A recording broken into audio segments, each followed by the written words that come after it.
to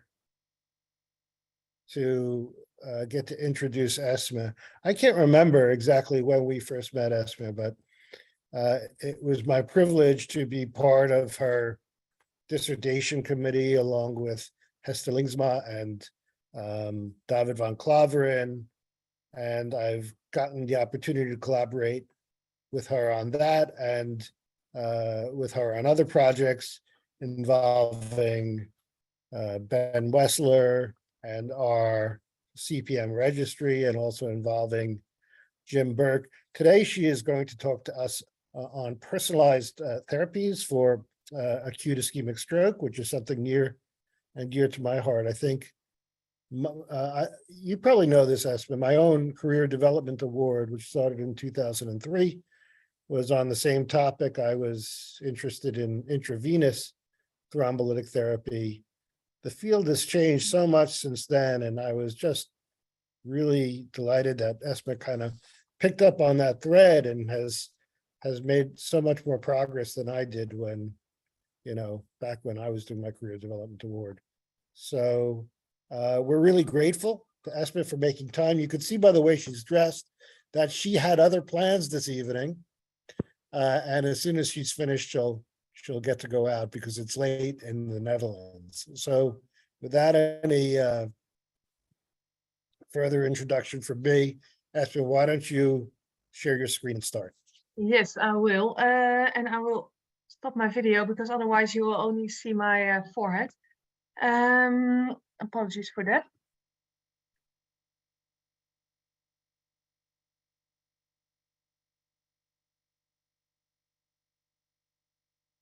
So is my first slide visible for everyone? Looks great. We could see this. Looks great. Okay, perfect. You can see the Erasmus MC, the academic hospital where I'm working currently as an emergency physician in training, and also as a postdoc on the section of medical decision making. Which started with my PhD in the same department. I see Ewout Stijberg is here. He was one of my promoters during my PhD, and of course, yes. I was very happy to have David Kent in my committee. Some of the work that I will talk about tonight, well, most of the work was done during my PhD. And part of it also when I was on a research visit in Boston with David, which I was very happy to be able to do that. As a short introduction, this is Rotterdam, my hometown, where I live and work. It is, well, the second city of the Netherlands, next to or after Amsterdam. And it's the size and the population are comparable to Boston, but it's very flat. There's no hills.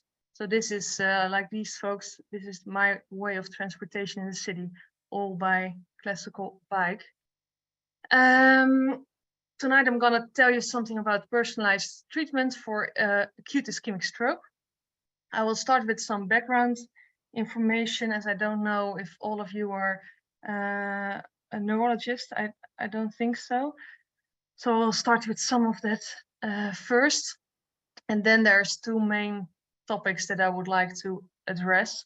There's a lot to tell about personalized treatment in this field.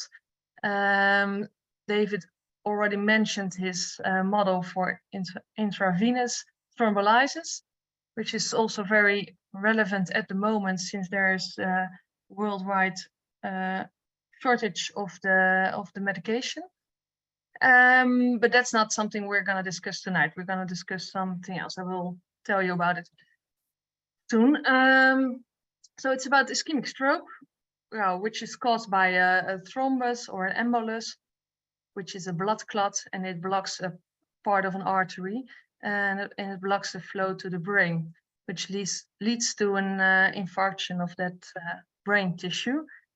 It can give all kinds of symptoms, and often it leads to severe disability or even death. There are two main treatment options in the acute phase of the stroke. First is IV thrombolysis, with RTPA. It has an absolute risk reduction of about 6%. It has to be admitted, it has to be started within 4.5 hours after stroke onset. Although in some patients at the moment you can also give it later, but mostly it was given very shortly after onset of symptoms. And it is less effective in patients with a large vessel occlusion. We will talk about it later, but that means that a large artery in the brain is blocked. And a large artery or a large blockage is difficult to dissolve with medication. This treatment is in general available in all primary stroke centers. Then a more advanced treatment, which was proven safe and effective in 2015, is endovascular treatment or mechanical thrombectomy, where the blood clot is removed by using a stent retriever in the artery, as you can see on this picture. It has a very great absolute risk reduction with a stunning number needed to treat around 5. It has to be started within 6 hours after stroke onset, or in some cases within 24 hours. And it's only feasible for patients with a large vessel occlusion. So only if a large artery is blocked, then you're able to reach it with a catheter to get the thrombus out. And because it's a more advanced treatment, it is also only available in specialized intervention centers that might be located further away from the patient. As I told you, this treatment is quite new. It was proven safe and effective in 2015 after publications of 5 randomized controlled trials in the same year that you can see here, of which Mr. CLEAN, the one with 500 patients, was the first study in the Netherlands that published the results, and then all other 4 studies were ended early because of efficacy.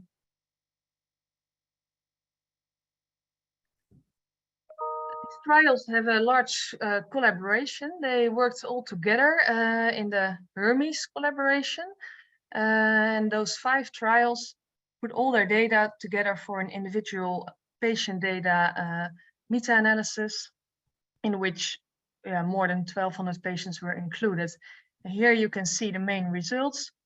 Almost all research has been done on the modified ranking scale. It's a measurement or a measure for disability, and it ranges from 0, which means no symptoms at all, until 6, which means death. So the lighter the color, the better, the lesser disability there is. And you can see that there's a very favorable effect towards the direction of the intervention with an adjusted common odds ratio of 2.5. So Esmee, Ewout here. May I ask a question, or do you like to just tell the story first? No, please just interrupt. Yeah. Yeah, because it's just a minor thing, but it often comes up in this type of analysis. This adjusted or common odds ratio is the odds ratio from a proportional odds model, right? Yeah. And there's often this debate that the proportionality assumption may not fully hold. Here it seems really nice. Was there any formal testing done, as you know? For this? No, they didn't do any formal testing. Because they assumed that all levels of the MRS would be in the same order. And so they didn't do an official test. And it's a very common outcome measure in stroke research. No, sure. But that holds for many neurological diseases, right? That they have these ordinal outcome scales. Nevertheless, I'm in a very vivid discussion with FDA, who really refuses to accept a proportional odds model. But here it works nicely. And as you say, you could just say, well, the ordinality and the outcome scale that is what we want to analyze. So we do just a variant of Mann-Whitney testing, ordinal test, ordinal assessment. It's all quite obvious. That's a bit how you talk about it. Yeah, indeed. But we did receive, when I used some of the MRS myself, I often receive questions about it by the reviewers. But here they use it and it seems to be accurate, I think. So overall, I think we can conclude based on these trials that there is definitely treatment benefit for the whole group. But the question then rises if there are differences in absolute treatment benefit between patients. And they can be explained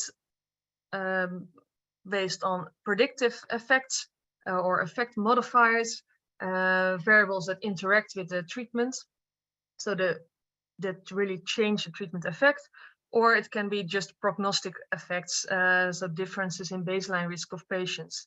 And if the baseline risk is very different, then also your absolute treatment benefit will be different. So what we wanted to do is to see which patients would benefit from this treatment the most, and to really predict that treatment benefit.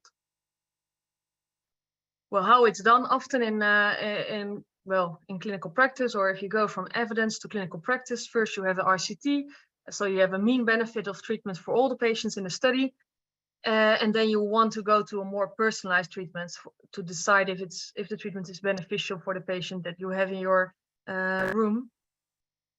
First step is often to do a subgroup analysis to see if the treatment is more or less effective in specific groups of patients. So they did it for the HERMES, so that's large collaboration of 5 trials. They did a subgroup analysis as well. They looked at all kind of different factors and found no significant effects. This is just the general results. There was one later in the analysis, there was one thing that did change the treatment effect, and it was collateral flow. So collaterals are all the arteries in the brain that bring blood from the other side of the brain. So if you have an infarction, if there's an artery blocked and you have an infarction, a piece of tissue that doesn't get blood, there's a possibility that the blood comes from another way by the collateral flow. And if you have a good collateral flow, as you can see in the pictures above, then we think the treatment will work better because all the tissue stays alive until you open the vessel. If you have a poor collateral, tissue will die quickly, and there might not be much left to save when you open the vessel.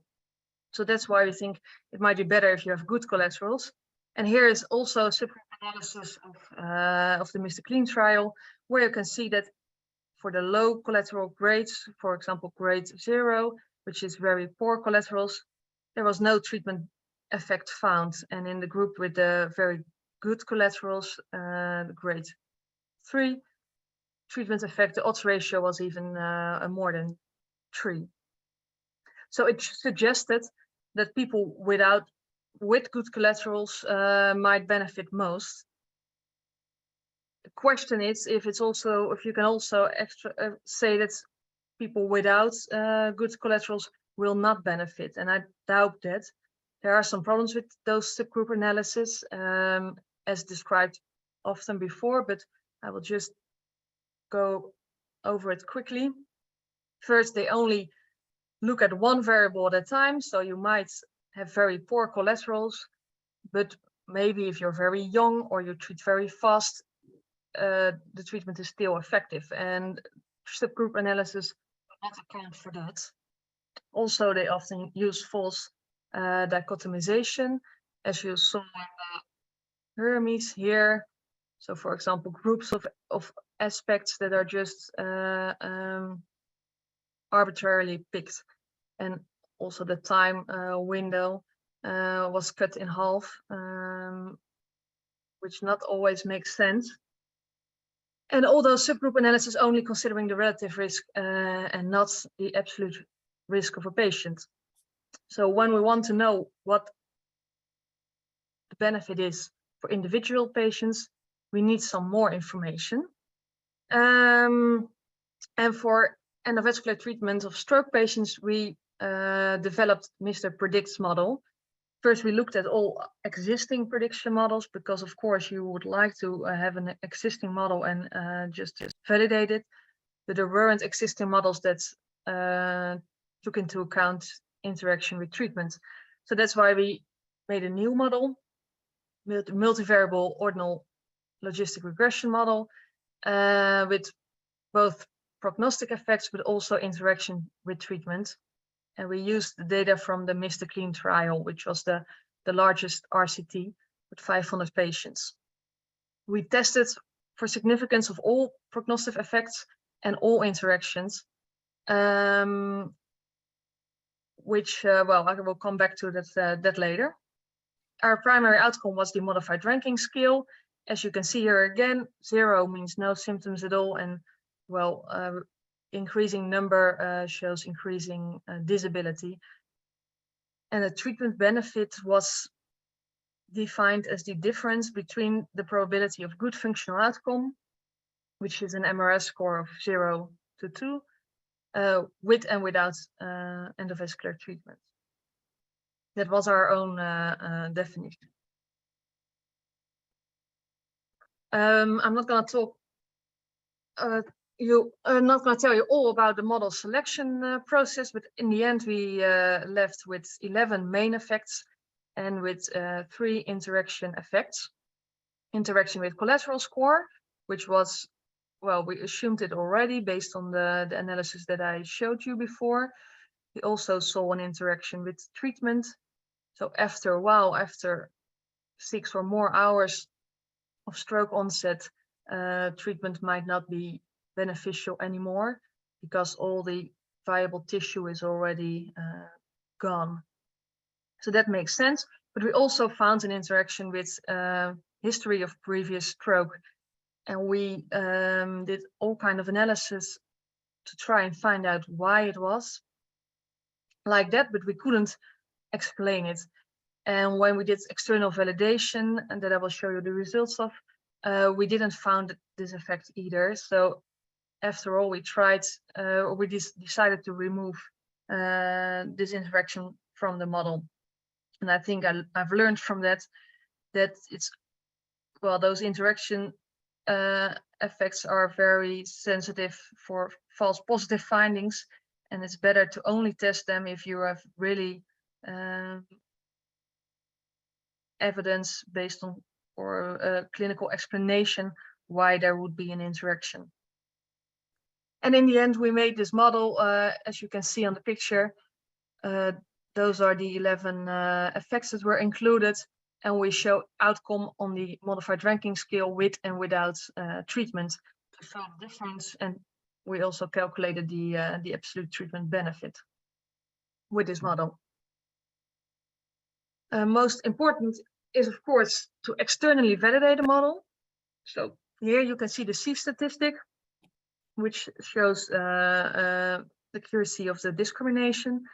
It was 0.79 in the Mr. CLEAN in the original cohort.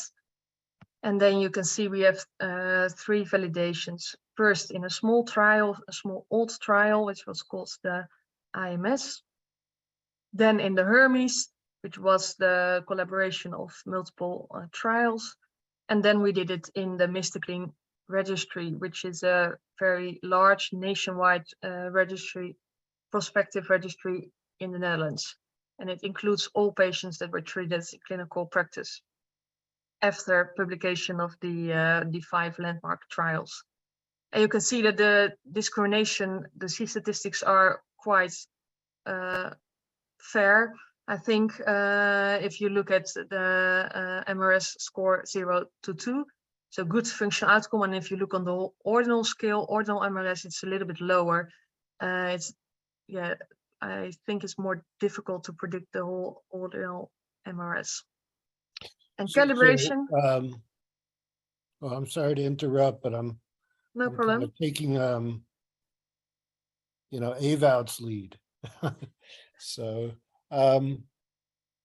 did you, is this slide coming up next? Did you look at validation for benefit? That's generally what has been recommended when looking at these patient selection models rather than just, these conventional statistics.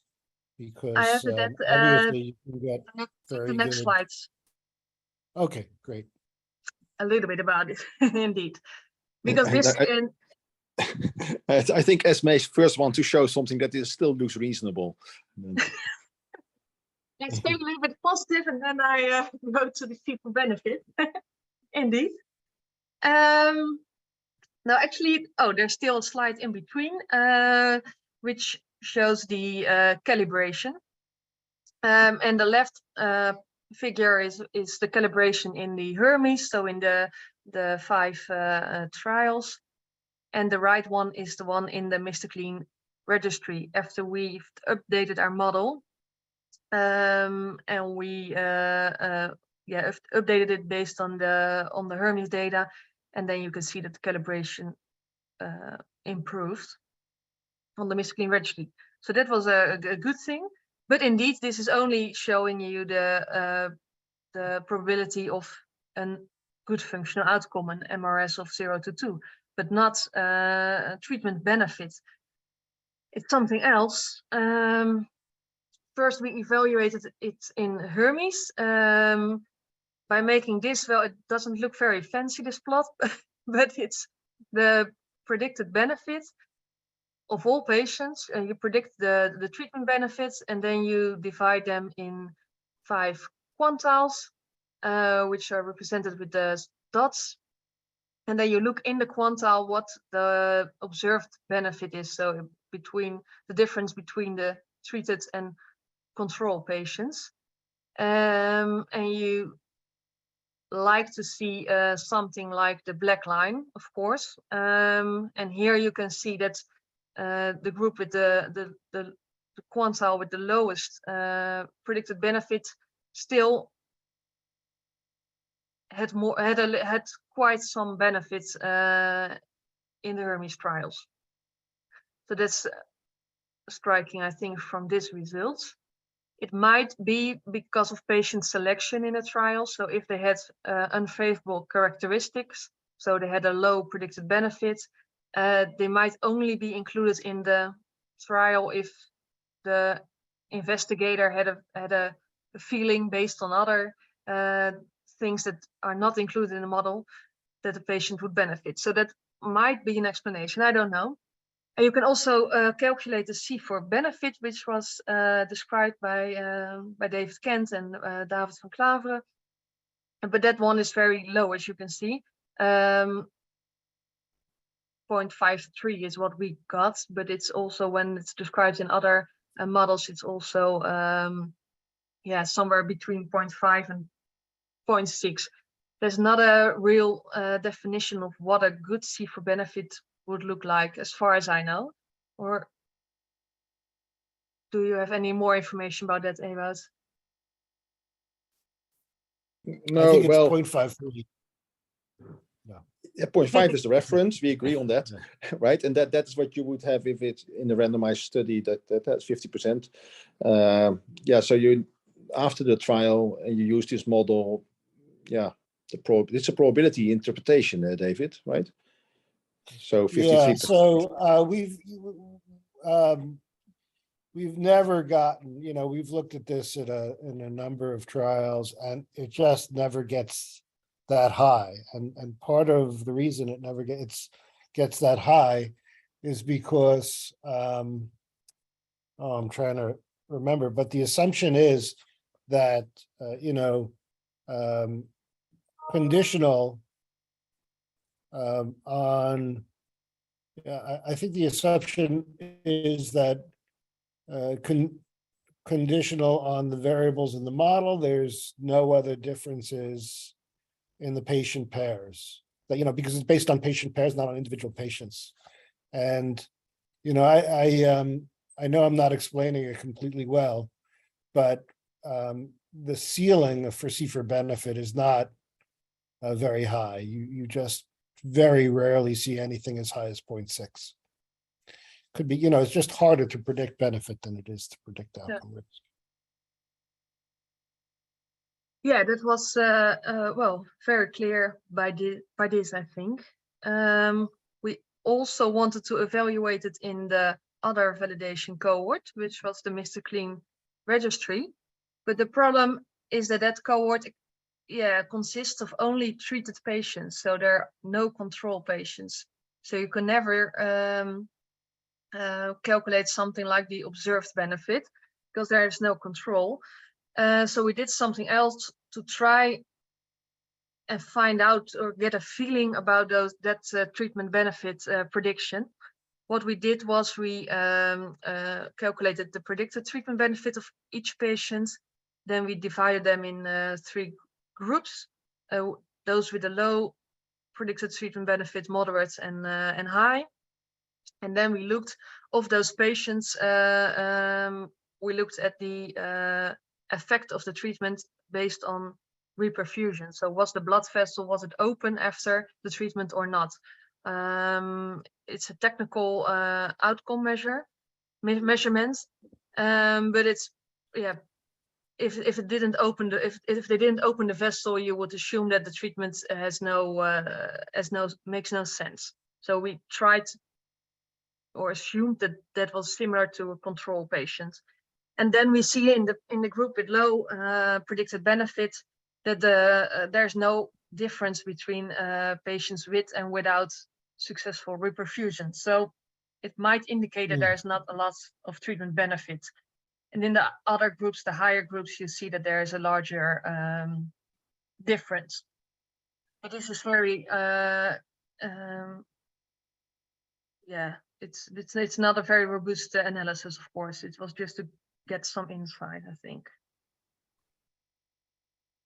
So of this first part, what we concluded, I think, based on this modeling work, was that there is a large variation in treatment effect. Oh, I didn't even show that figure, I'm sorry, but between individual patients. And it's always important, of course, to consider multiple characteristics when predicting outcome, including also the baseline risk. Maybe you would even say the baseline risk is most important when considering treatment benefit. My personal lesson was to only test interaction effects when they are really clinically relevant or expected, and not just test everything. And it is very difficult to evaluate treatment benefit.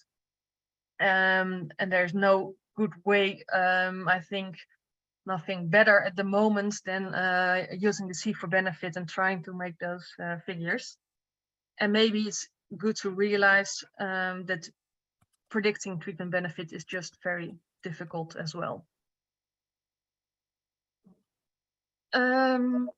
The second part that I want to talk about is about pre-hospital triage. It means which patient should be transported to an intervention center for endovascular treatment. So this is a different topic. I will introduce it quickly.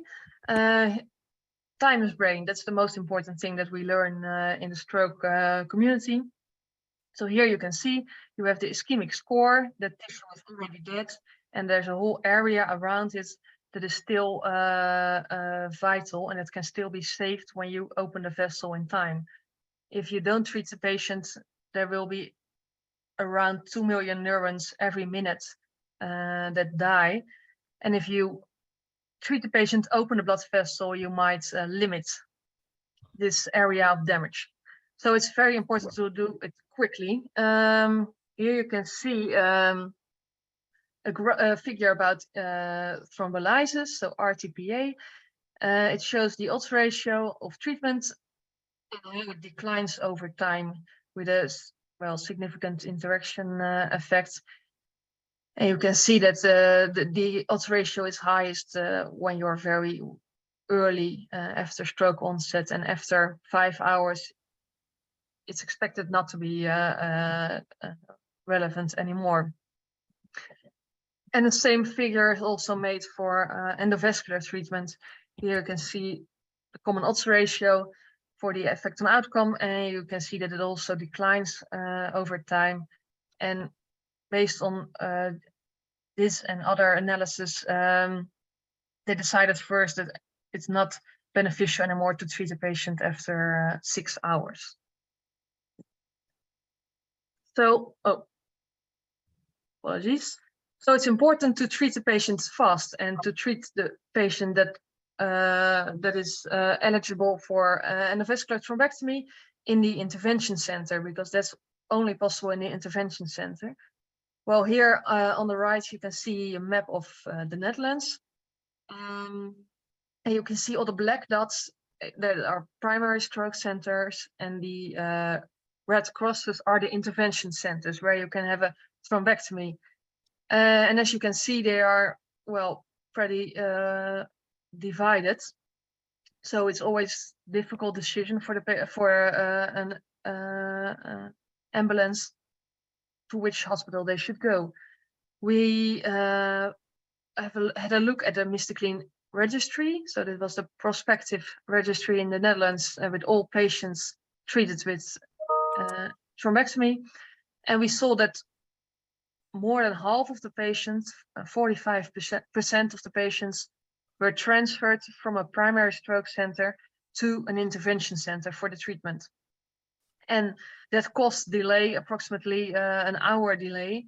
And in the group of patients that were transferred, we also saw that the number of the percentage of functional independence was lower. So it was 34% versus 42% in patients that were directly transported to an intervention center. Yeah, this is the Netherlands.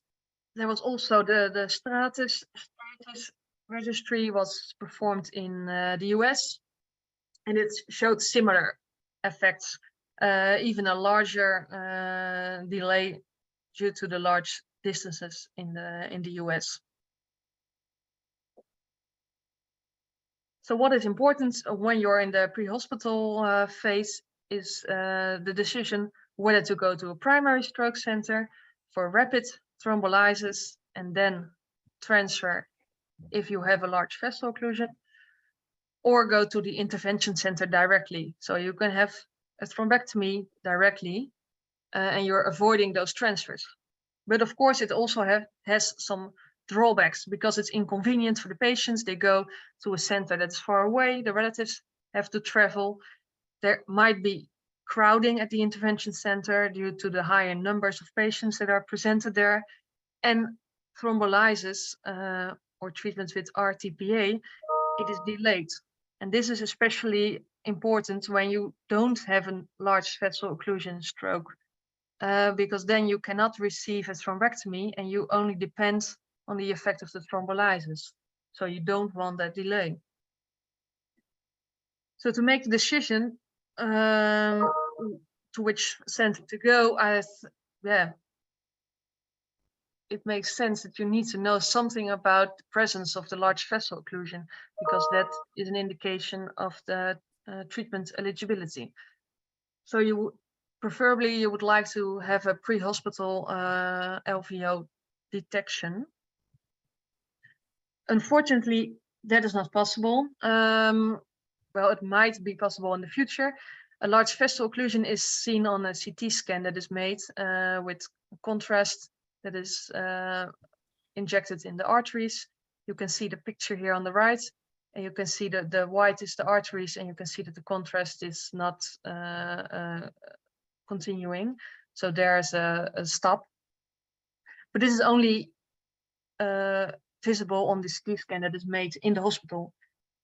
There are some studies about pre-hospital mobile stroke units that have a mobile CT scan, so they can make a CT scan on the front door of the patient.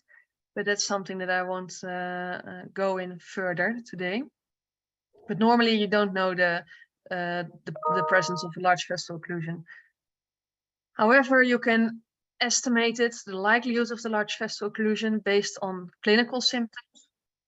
There are all kinds of scales. There are numerous pre-hospital stroke scales developed, but none of these scales have a threshold that has both a high sensitivity and a high specificity. So there's always a balance between the sensitivity and the specificity. Also, when using those scales, it's important to know the prior probability of large vessel occlusion. So what kind of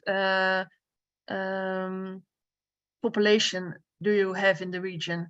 Because as you can see in those tables here below, if you have a prior probability of 20%, your positive predictive value of a pre-hospital stroke scale will be way lower than when you have a prior probability of 40%. So those are all things to consider.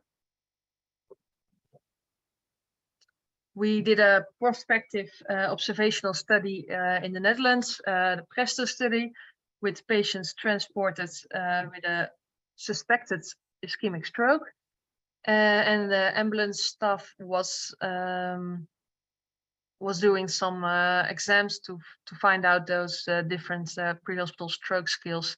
You can see some of them here. The names are not really important, but you can see those different scales and the sensitivity, specificity, and positive and negative predictive value. So the AUC, the area under the curve, or the discrimination, is pretty fair, I think. But still, you can see the positive predictive value is still low. So even when that scale is positive, you still have only a chance of 40 or maybe 30% on having a large vessel occlusion stroke. So that indicates a lot of false positives. In our study, it's important to mention the overall probability of large vessel occlusion was 12%. So the prior probability was 12%.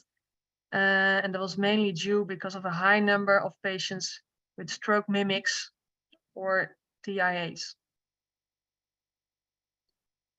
In continuation of this talk, I'm going to talk about the race scale. We chose the race scale to use in our models because that's the one that is very, many people are familiar with it. It has been externally validated multiple times, and it has quite good model performance.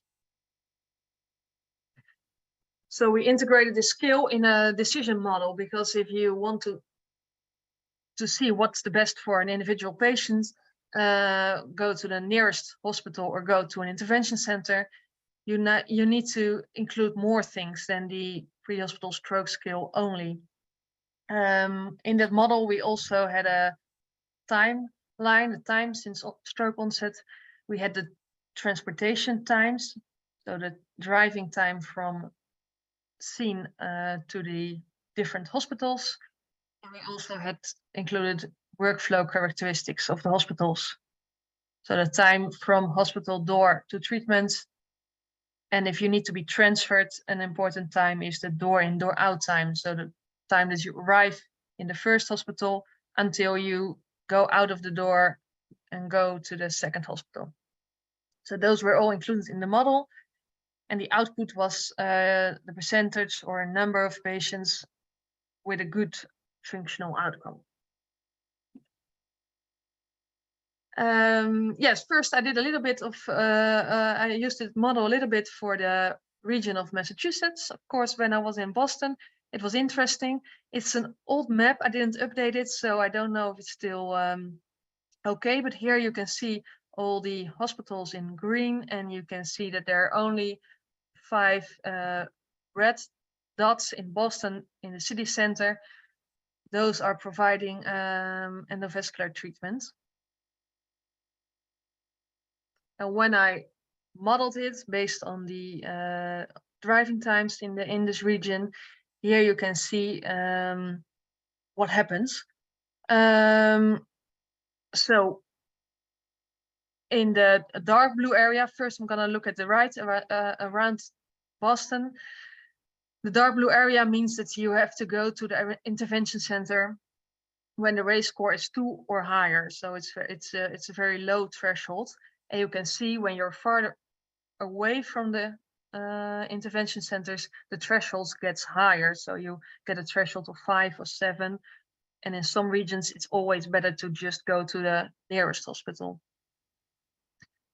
Maybe you might wonder what the dark blue areas in the left are, but that's due to an intervention center that was in another state. So those patients were advised to go to the intervention center in a nearby state. But this shows that there is no, that you can never apply one threshold for a whole population in a whole area or state, because it might lead to harm as well. So we decided to continue this work and see what would happen if we made some state wide and county wide triage strategies.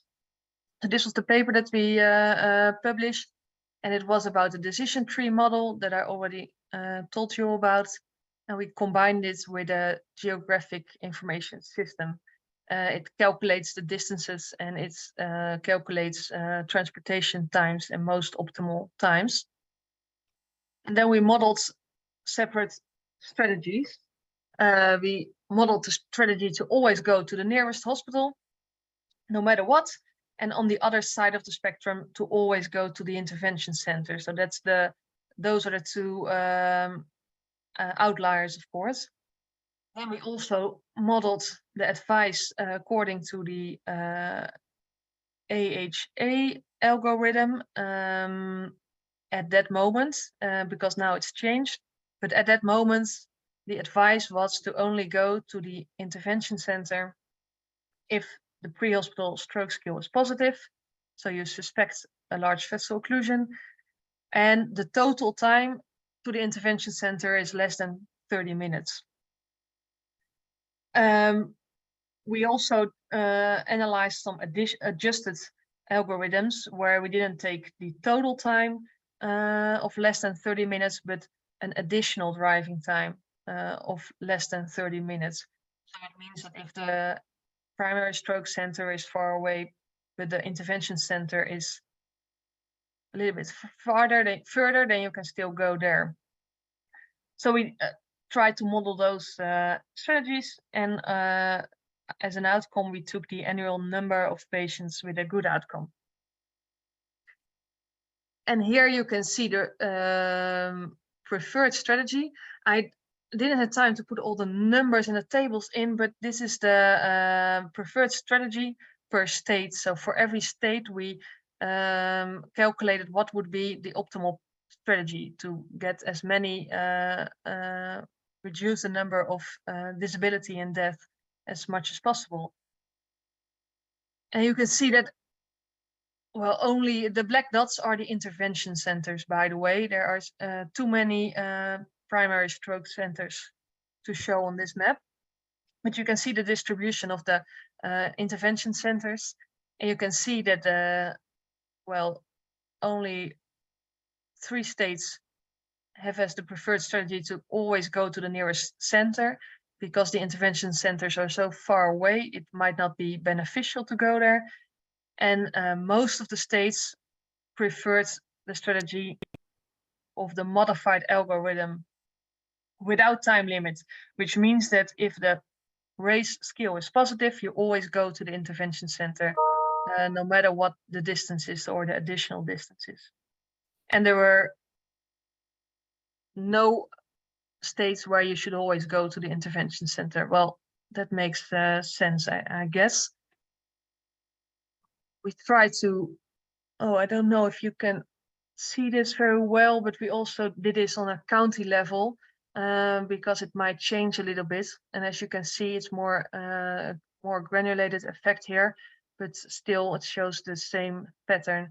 So around the intervention centers, there's an area where you would like to go directly to the intervention center when the race scale is positive.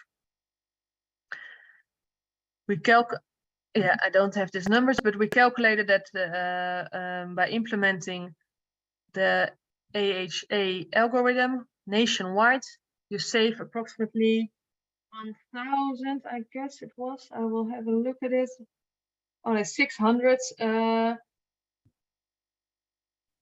good outcomes. So it means 600 patients that don't get disabled or die due to this strategy.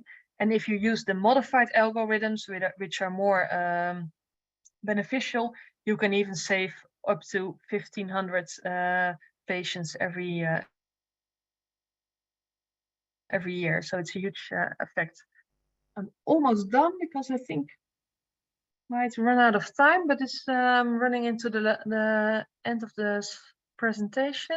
Yeah, it might be, yeah, it might be good to drill down a little bit and leave some time for discussion or questions. I believe this is like the final slide. So Okay. I will just tell quickly about it because, of course, we're talking about increasing patient outcome by going directly to the intervention center. We always look at the number of good outcomes, but there's also a harm that is related to the additional patients that are presented in the intervention center. And here you can see, if you do it, these numbers are for annually, so for every year. You can see the strategies that are represented by the dots. On the x-axis, you can see the additional number of patients, non-LVO patients, that go to the intervention center. So they shouldn't be there, but they go there because of the triage. And then you can see the increase in good outcomes. So if you don't want anyone to the intervention center, you have the white dot always to the nearest center, you also don't get any good outcome. And then if you use the algorithms, you can see that the number of good outcomes increases, but also, of course, the additional number of patients in the intervention center increase. And we try to give it a number by, as you can see, those 28, it means that the number needed to transport. So it means that you need to transport 28 patients to an intervention center to save one life or one disability. And then another 28 for the next. When we would have perfect information, that's the black dot. So if we would have a perfect scale that would always tell us if the patient has a large vessel occlusion or not, then you would get, of course, the best outcomes without any unnecessary patients that are transported to the intervention center. So that would be the optimal scenario. And here I think it's important to realize that it's, I think that's here as well. Yeah, so that the decision making depends on regional characteristics, and that it might be different for different regions what would be optimal for their system and what they accept in terms of extra patients in the intervention center. So that number needed to transport might be the accepted number needed to transport might be different in different regions. So that needs to be included when you make regional protocols, and that's, I think that's the way that you can improve triage as a regional policy, and not as a nationwide policy. But I have to tell you that I looked in the new AHA guidelines, and I saw that they already divided it in 3 groups: the rural areas, suburban and urban areas, and they also increased those time limits. So it's something that we would encourage based on these results, I think. And that's everything that I wanted to ask, and I hope that you have questions about it or Great. thoughts, maybe. Excellent presentation.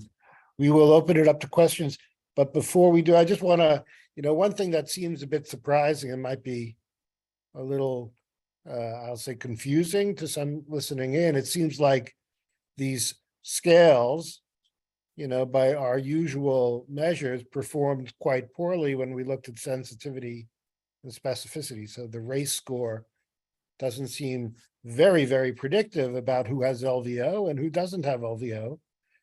But yet, in your decision analysis, it nonetheless was very useful. So that might seem like a contradiction until you understand that you really don't need a very high positive predictive value to divert the patient to an intervention center because intra-arterial reperfusion therapy is just so much better than intravenous therapy, and getting them.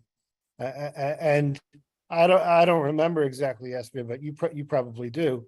You really only need, I think, a positive predictive value of around 30% to justify taking them directly to the intervention center. So that's why you don't really need a strong instrument. And I think that's like a super important general lesson, that even with modest prediction, it might be, your tool might be very useful depending upon where the decision threshold is. Any comment on that, Esmee? Indeed. No, yeah, I agree. I think often researchers are, or like me, myself, and my colleagues were focused on finding the best prediction tool and with the highest predictive value, because it needs to be perfect. And some papers also describe that the sensitivity should be at least 90%. But they don't relate to the things that you just said. They just have that number in their head, and they don't calculate what it needs to, what's the effect is on the patient and the patient selection. You can see that patient selection even improves when you have these suboptimal scales. Indeed, it would be even better if the predictive value was higher, but I think this is still very important and can be very useful. Yeah, so that's what came out of these analysis. Any questions from others?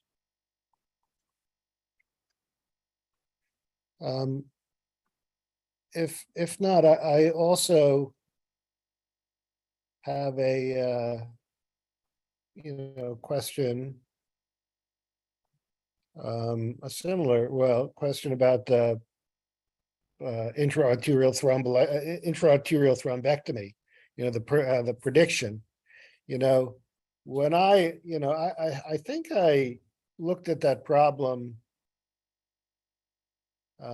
before your BMJ paper was published, and I kind of thought to myself that, well, this is not going to be very interesting, because again, intra-arterial therapy is just so beneficial that I couldn't imagine going into that problem, finding patients who are really unlikely to benefit.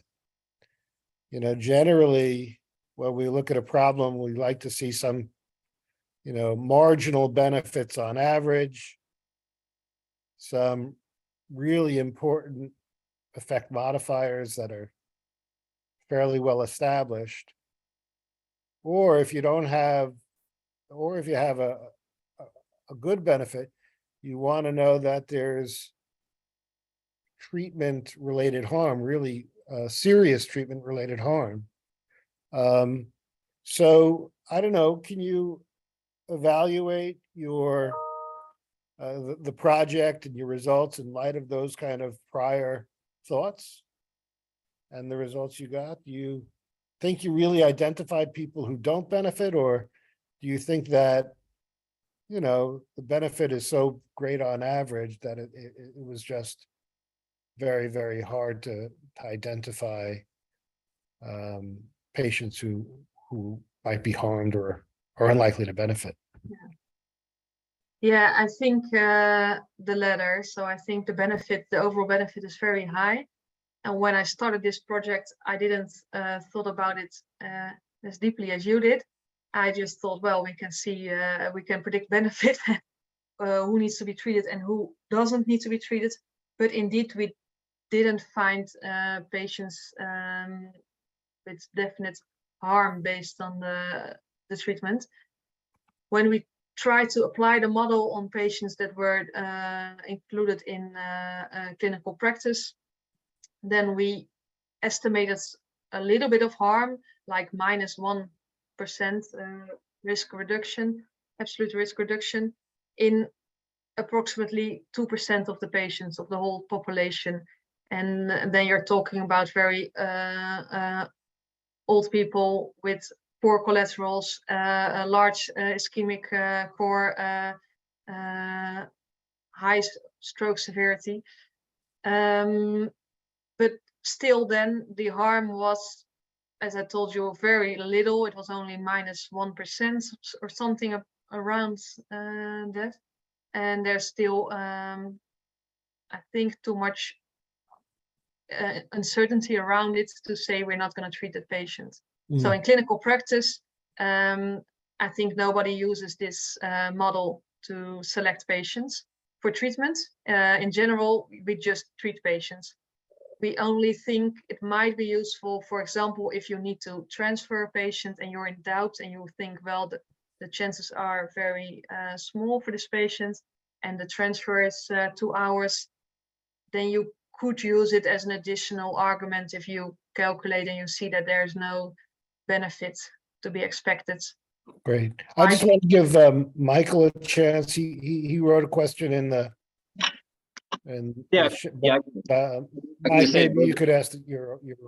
Yeah, I can just ask it verbally too. I like, if I understood one of the last slides correctly, you know, I like the idea of, you know, it's possible to overwhelm the intervention centers with too many patients, and then you're really are just slowing down the patient treatment if they're having to triage certain, you know, a bunch of patients that need to be treated. And I was trying to figure out, you know, because I think that is a, you know, I can think of that being a valuable lesson for other healthcare problems as well. You know, you have to understand it's not just one patient in isolation, but what you're doing to other patients impacts, you know, distributing, you know, finite healthcare resources to other patients. So is that what you did? If I understand that correctly, and that's what you did, how was that modeled? I was just trying to think through that. Yeah, unfortunately, we didn't really model the effect of crowding on outcome or on workflow characteristics.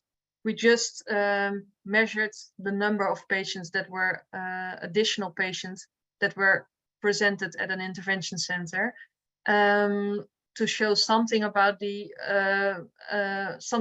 effect that it has on crowding or on patient flows, but we didn't model that effect on the outcome. It would be very interesting, but I think it's very difficult as well, because it depends on the timing of the crowding. Are all patients coming together or not, and on the facilities of the hospital, of course.